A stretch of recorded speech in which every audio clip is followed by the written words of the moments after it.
Welcome into this week's episode of Bill's Pod Squad. We are getting closer to the playoffs, which means our guests are getting cooler. And this guest has a wonderful connection to our other co-host, Kim Pegula. I'll introduce myself as well, Maddy Glab, and Kim Pegula, Bill's owner and president, on with you today. And this week, we've got a treat. We've got our hubby, Terry Pegula, on with us. Kim, I know we've been waiting to make this happen.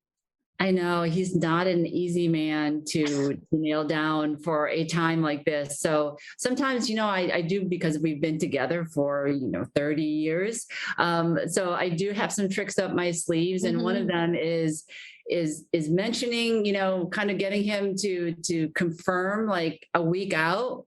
But then you don't bring it up again until right before, then you're like, hey, remember? And he's like, what? And I'm like, yeah, you confirmed, right? Last week. And he's like, I don't remember. I'm like, well, we got to go. So sit down. It's time for the podcast. That's right. So happy to have him on with me, and we're not socially distanced, but he and I will be together in my office. And you guys are married. So, it's hard to be socially distanced when you're married. That is true. All right. So week 18 is ahead for us as we close out the regular season and get into the playoffs. What does wrapping up a regular season look like for an owner? Is it kind of business as usual until you truly have that last game, hopefully that last game being the Super Bowl? Or are there things that you do, meetings that you have, to help wrap up the 18 weeks that we've had? It's always an interesting time because, as you know, the last game could mean a lot or may mean nothing, right? Mm-hmm. For us this year, it's kind of in the middle. So we know we're in the playoffs, but are we at home? Are we away? Who are we going to be playing? And so that kind of uncertainty still is lingering there. So there's still anxiety about the last game, because of course we would love to have a home playoff game. So a little bit of anxiety on the game itself and what that could mean. But then, as you talked about, this year, it's really about a lot of planning.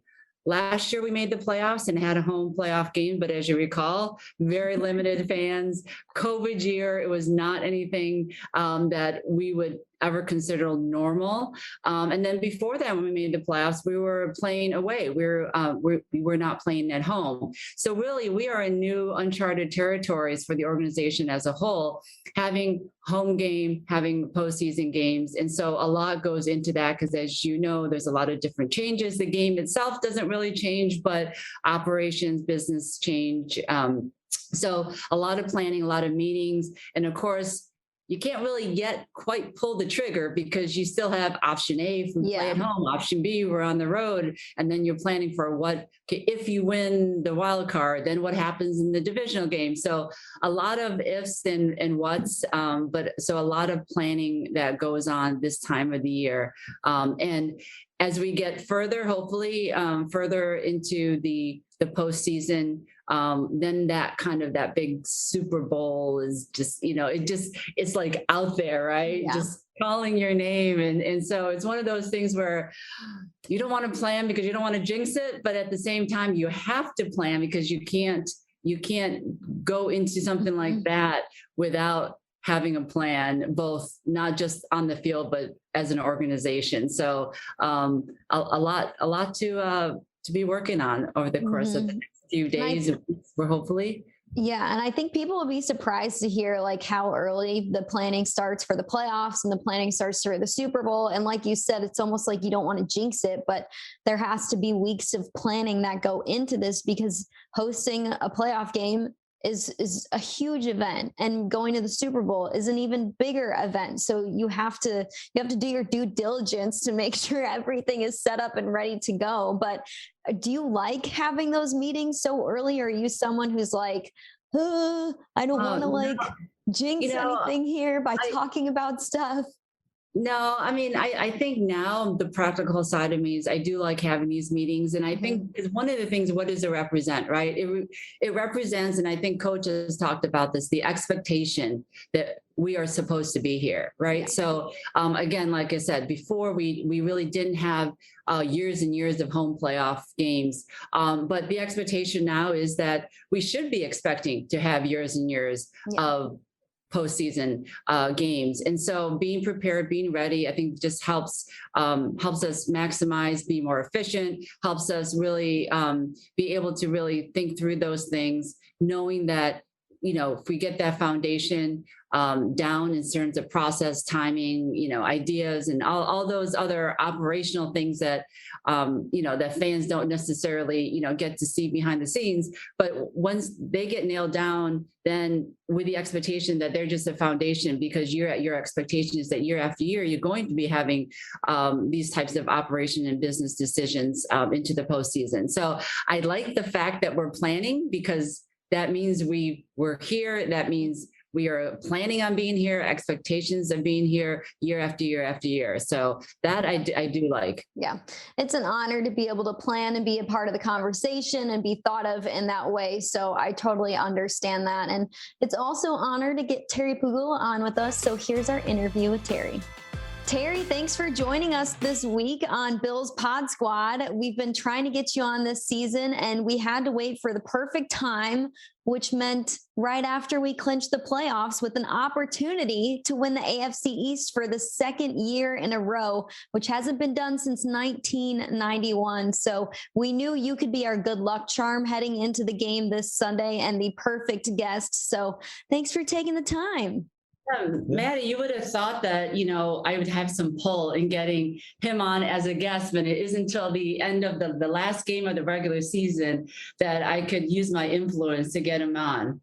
91, that's 30 years ago. Yeah, 1988 through 1991 was when they won it 4 years in a row. So we've got the chance to do something like that here. Pretty exciting. That's the year I met Kim. Yeah, it is. It is.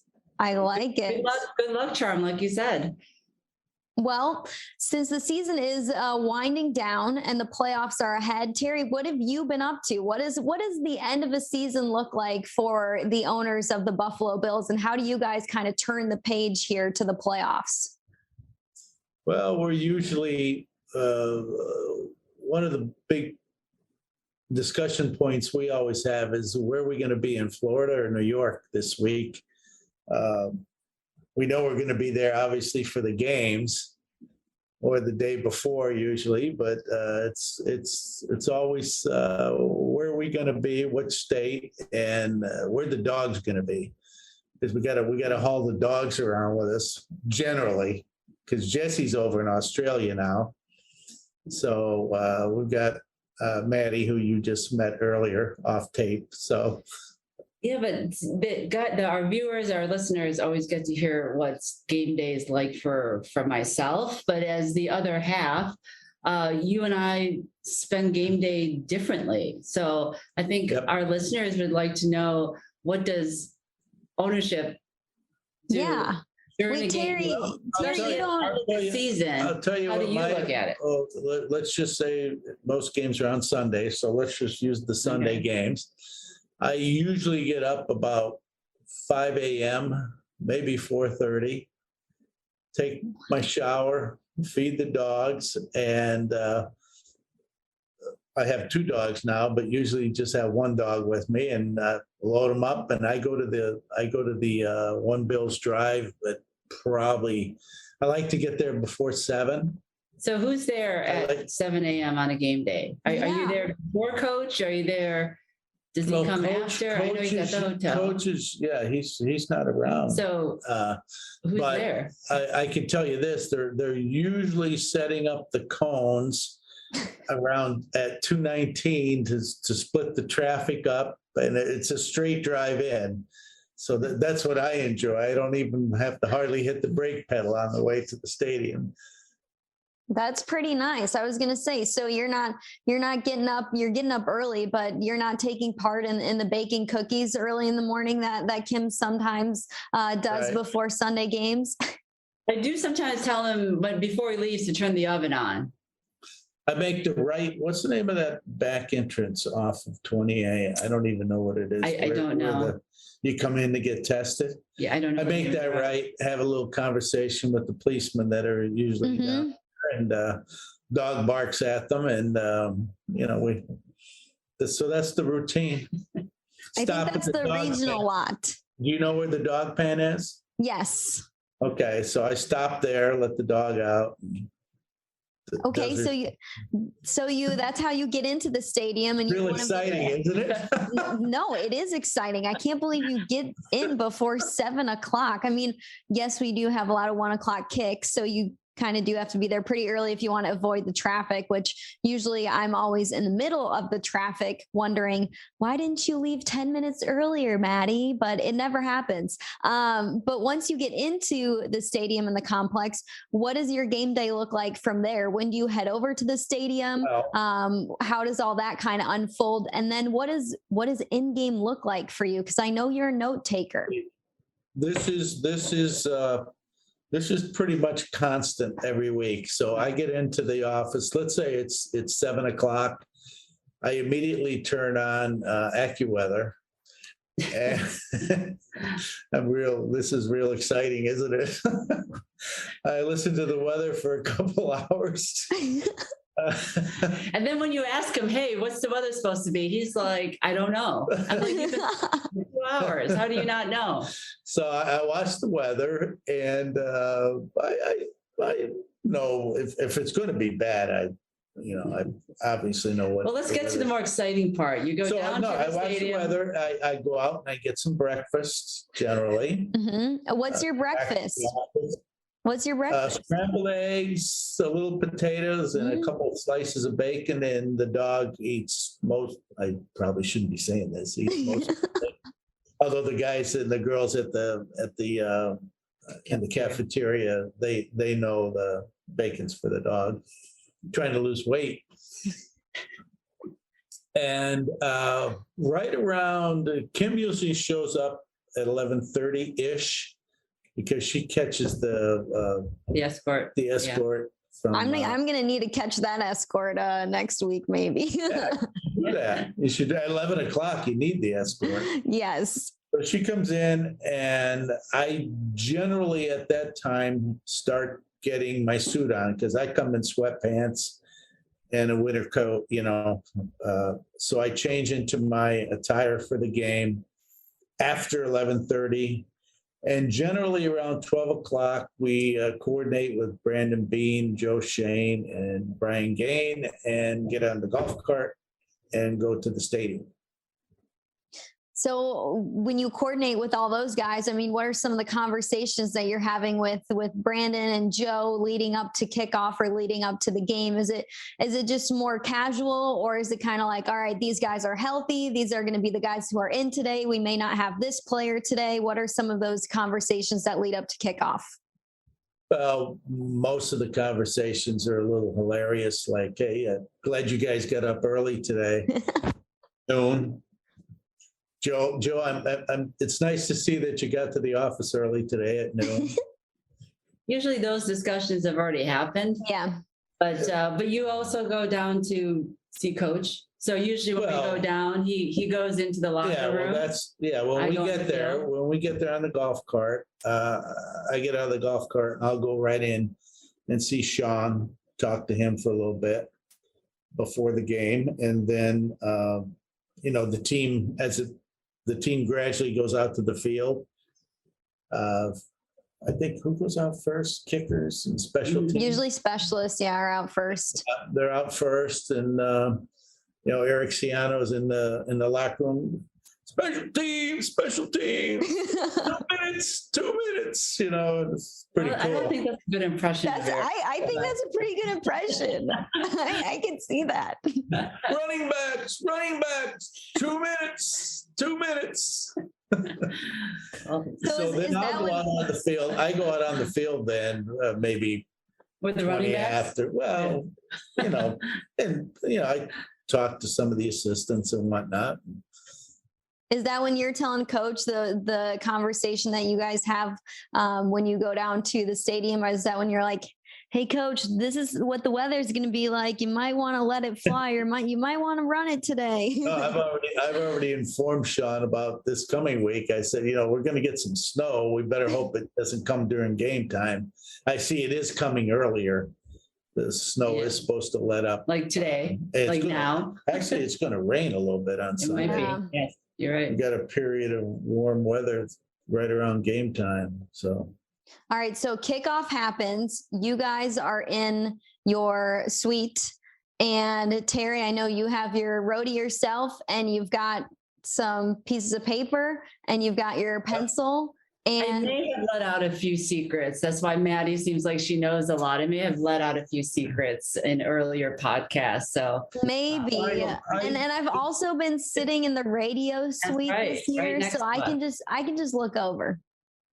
Okay. So I'm like, what is Terry doing? I need to do the same thing. I need to take those notes as well. No, not at all. Well, I just record, I'm an engineer, so I can't just watch the game, because I forget half of the game when the game's over. And if we want to talk about what happened during the game, I chart, the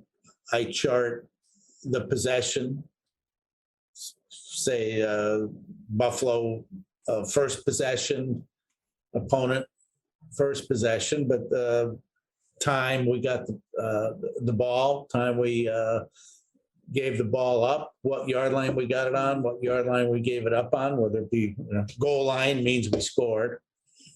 And then I make notes on who did what. And, sometimes you see us chirping over there, why this happened, why that happened. And, but I circle good Buffalo plays and put squares around what I consider to be weaker plays. I won't use the term bad.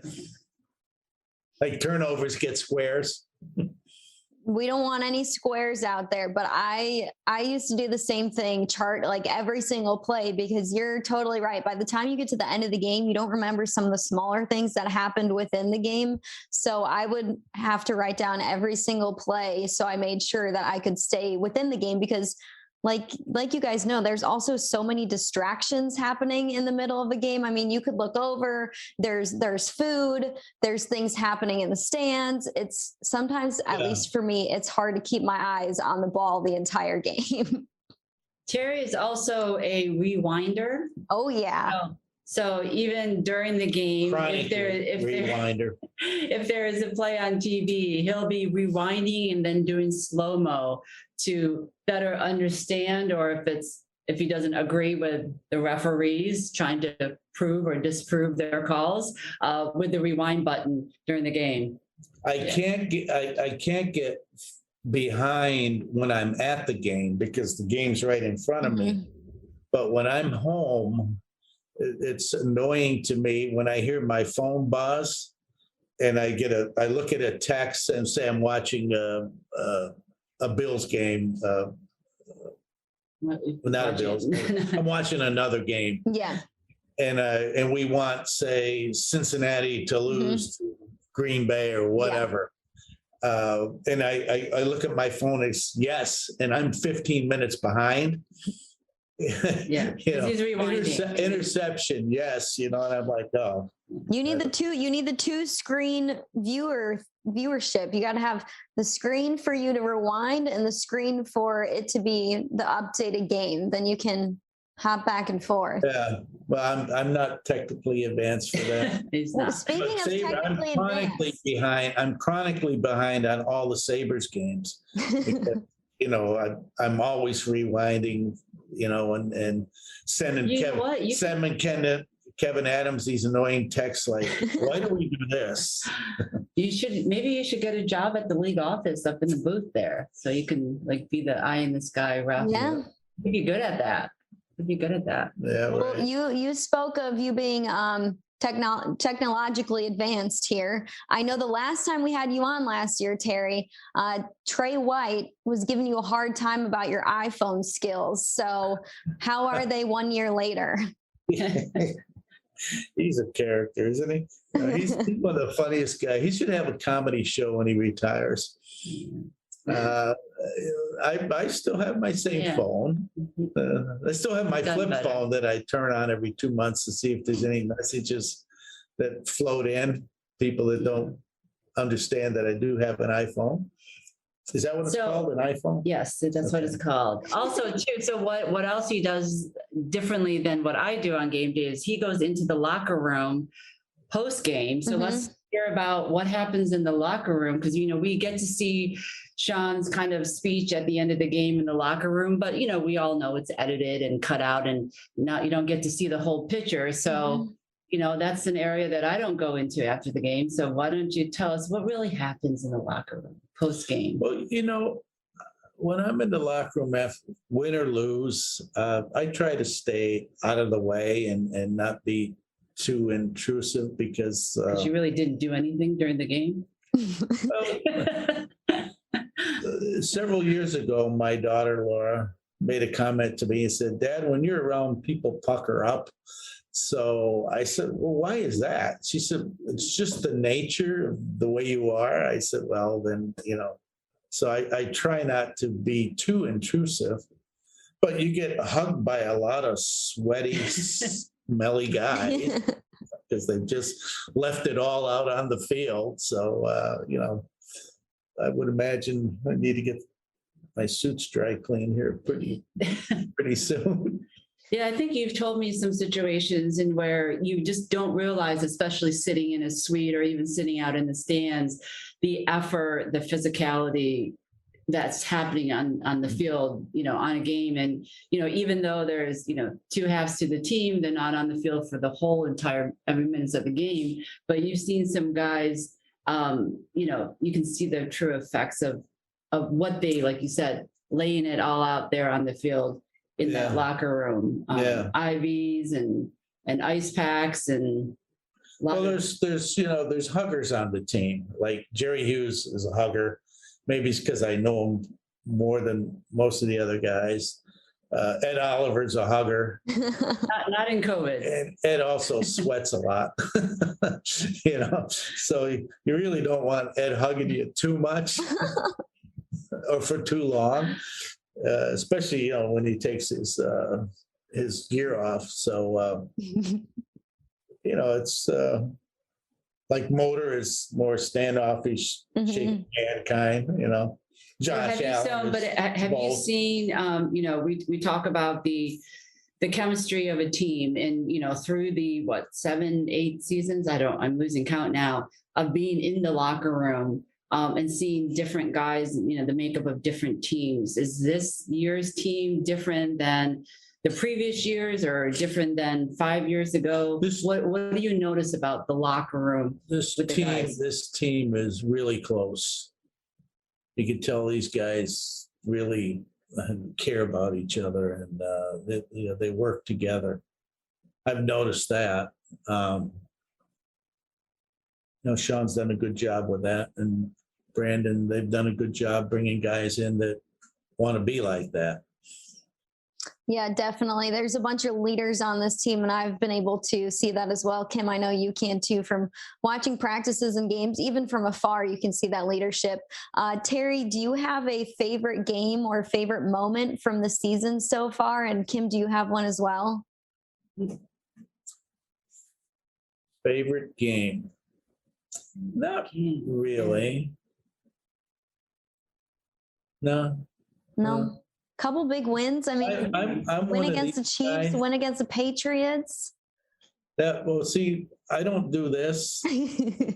I'm one of these guys. So I when we win, it's like, okay, we just won, and we got another game next week. Now, when the last game of the year happens, if you win it, obviously you're up here. Yeah.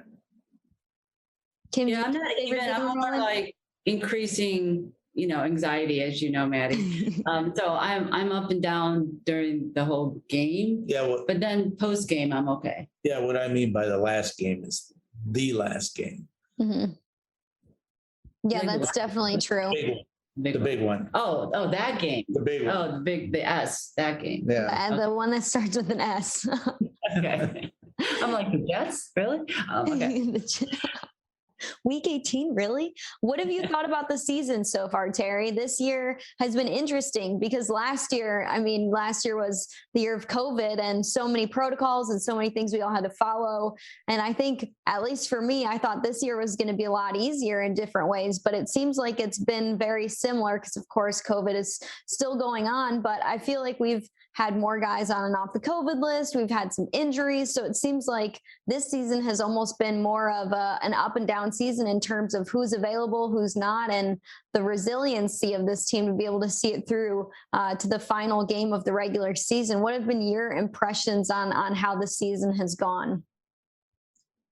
Well, one thing that I really affects me is when you get guys that you lose, like we lost Trey, Zimmer. Mm-hmm. You lose guys and you feel for them because these guys work hard, and now they can't do what they love to do.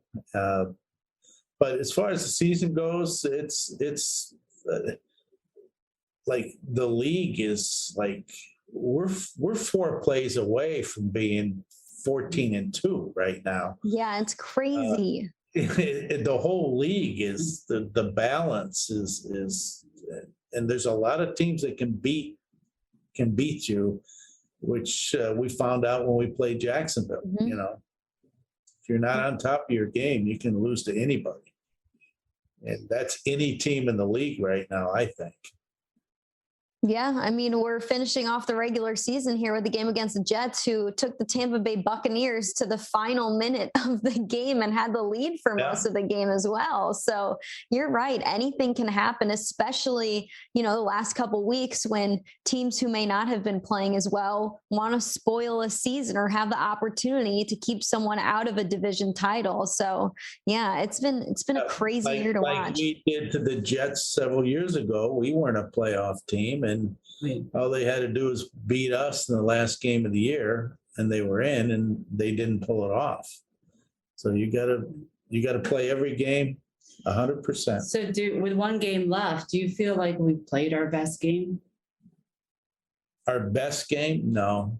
I think this team has more it can do. That's for sure. Yeah, I definitely agree with that too. And you hear a lot of people talk about peaking at the right time. You're playing your best football at the right time. And Sean always says, we want to play our best football in December and January and on. Do you think this team is peaking at the right time? They've won 3 straight games and can make it 4 straight heading into the playoffs. I know in the middle of the season, it was, win 1, lose 1, win 1, lose 1. But now they're finally back on that winning track. Yeah, and the games we were winning, and the ones we were losing, we were barely losing. So, you're right. Let's if we can eliminate those close losses, who knows what we can achieve. And what about Josh Allen? What have you seen out of his growth this season? And I know you guys probably sometimes think, flash back to when you first met him and compared to where he's at right now in his career. I mean, the records that he's continuing to break this year, some of them are pretty incredible. I mean, we just sent his jersey and his cleats to the Pro Football Hall of Fame because they wanted them, because he's was the first player to throw for over 100 touchdowns and rush in for 30 in his first 4 years as an NFL player. Yeah. When Josh, especially when he's pulling some of these physical feats, usually with his legs, you hold your breath. But I talk to a lot of people when they talk about Josh, man, your quarterback is something else and all this. And I'm like, yeah, it was, let's stay healthy here. He's quite a leader. Team really looks up to him. Yeah, they definitely do. Okay. I want to ask you some fun questions. So we know Kim likes to bake and read books and watch TV shows in her free time. So what do you like to do in your free time? I read magazines. I'm one of those guys. I don't use the internet to look at stuff, right? So I like Kim's we've been away for a while. You just gave me about 20 magazines. Yeah. Astronomy, sky and telescope, trains, classic toy trains, science. I read a lot of magazines at the house. He's the dog watcher. Dogs. So yeah. So he's take care of the dogs. Yeah, not me. I like to fish, mainly in the summer. We go up the lake and fish, but spare time around the house is just spent just relaxing and probably reading. Do you have? Should also add, I like to look at video, whether it be hockey or football, and I enjoy doing that. Do you have a favorite place to escape to when you guys get a couple days off? I know you guys were at the lake house for a little while. Yeah, we go to the lake. Really, we work. We're not all that exciting. We don't take vacations. Yeah. But I do hear you like to snowmobile. Is that true? Snowmobile, yeah. I like to ice fish. He likes the cold. He likes the cold. He likes the snow. So he does like being up north in the winter. That's true. Who's the morning person out of you? Oh, For you both. That's not a contest. No little contender, eh? That's Me. Terry every day. Yep. Yeah, but I don't nap. You nap. Sometimes. So I don't nap during the day. Like this morning, I was up at 4:30. Wow. I'm looking for somebody to talk. Usually it's just two dogs. So in my house, that's the only things that are alive or awake at that time. The dogs. I get up at 7:30 every morning, Maddy. So it's not like I'm sleeping till noon, as you know. Yes. So when he says who's the morning person, that's just abnormal to be up at 4:30. So You know what I call 7:30? Lunchtime. You're just the super early morning person. Yeah. And I could go to bed at 3:00 in the morning and I wake up at 5. I just don't sleep a lot. Wow. That's the key. That's the key to getting stuff done is don't sleep a lot. Not really. Do you guys have any game day superstitions or something that you have to do every game day? A pair of socks that you have to wear every game day? It varies. Yeah, it's socks, ties.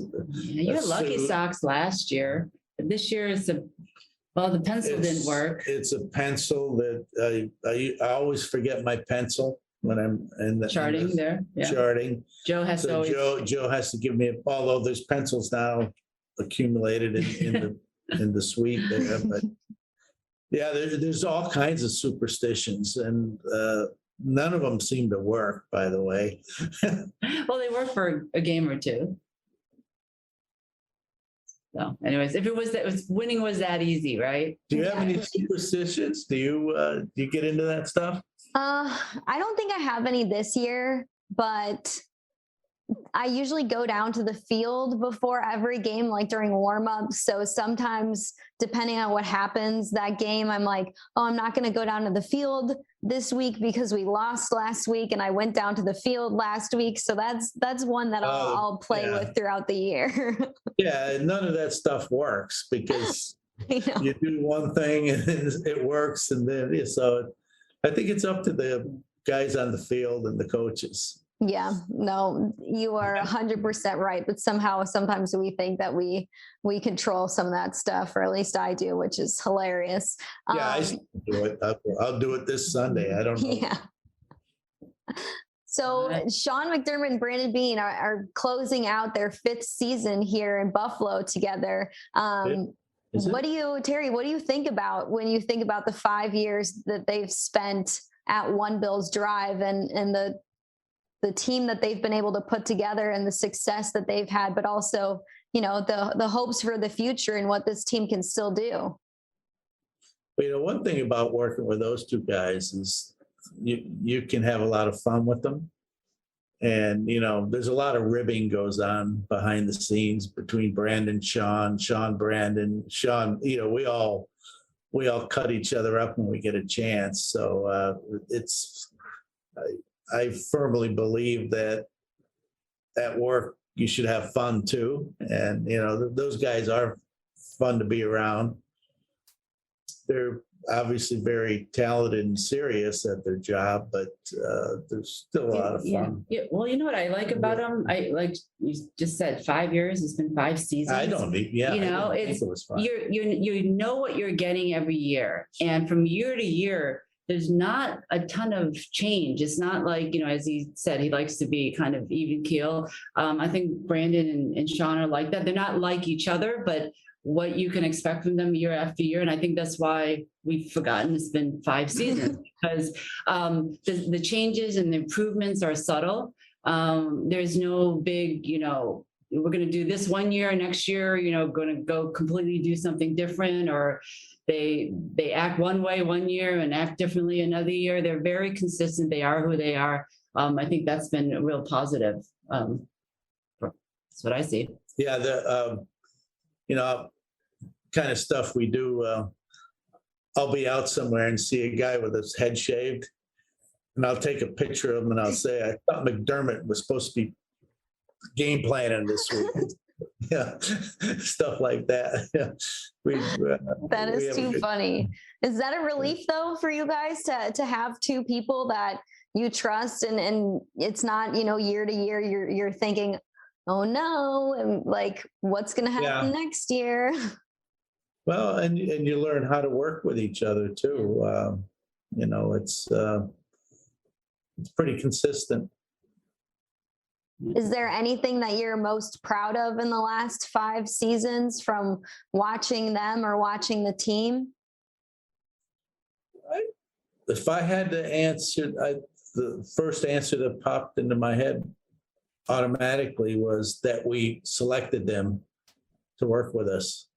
I mean, it was a good decision. Mm-hmm.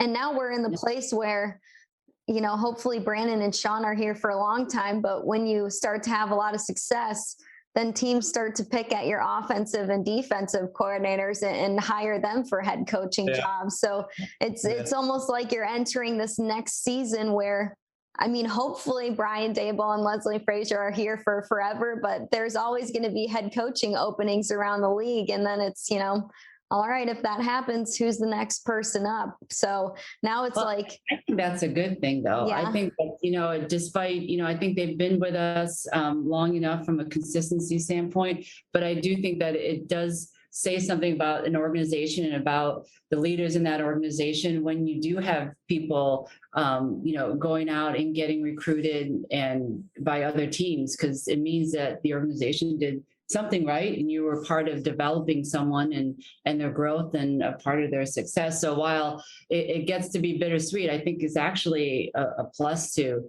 be able to have, people in your organization grow out and be more and be a part of that. Yeah. There's a lot of talent on our coaching staff. You may not know all the names, but they do a good job. There's a lot of communication. I keep my office door shut because I usually have the dogs with me and I don't want them running around. Everybody. Lucy does a lot of chattering. So, but you can hear those guys all the time talking, ribbing each other, and it's a good work environment.